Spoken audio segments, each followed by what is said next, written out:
നമസ്കാരം, ജാഗ്രത ന്യൂസിലേക്ക് ഏവർക്കും സ്വാഗതം. പോലീസ് നടത്തിയ അനുരഞ്ജന ചർച്ചയിലും പ്രയോജനമുണ്ടായില്ല. കോട്ടയം ഏറ്റുമാനൂരിലെ വാറൻ കേസിലെ പ്രതി സ്വമേധയാ പോലീസിൽ കീഴടങ്ങി. ഇന്ന് രാവിലെയാണ് പ്രതി പോലീസിൽ കീഴടങ്ങിയത്. ഇന്നലെ അറസ്റ്റ് ചെയ്യാൻ പോലീസ് വീട്ടിലെത്തിയെങ്കിലും അദ്ദേഹം തയ്യാറായിരുന്നില്ല. ഉള്ളിലുണ്ടായിരുന്ന പ്രതി നായ്ക്കളെ കൊണ്ട് പോലീസിനെ ഭീഷണിപ്പെടുത്താനും ശ്രമിച്ചിരുന്നു.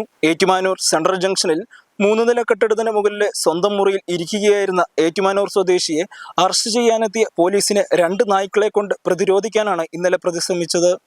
സമൻസോ പോലീസിന്റെ നോട്ടീസോ ഒന്നും തന്നെ കൈപ്പറ്റാൻ പ്രതി തയ്യാറായിരുന്നില്ല. മണിക്കൂറുകളോളം പോലീസുമായി തർക്കം തുടർന്നിരുന്നു. തുടർന്ന് പോലീസ് അനുരഞ്ജന ചർച്ച നടത്തിയെങ്കിലും പ്രതി കീഴടങ്ങാൻ കൂട്ടാക്കിയിരുന്നില്ല. തുടർന്ന് താൻ പിറ്റേന്ന് വക്കീലുമായി ഹാജരായിക്കൊള്ളാമെന്ന മറുപടിക്കൊടുവിൽ പോലീസ് പിന്മാറുകയായിരുന്നു. ഈ പ്രതിയാണ് ഇന്ന് പോലീസ് സ്റ്റേഷനിലെത്തി നേരിട്ട് ഹാജരായത്. കോട്ടയത്ത് നിന്ന് ടീം ജാഗ്രത.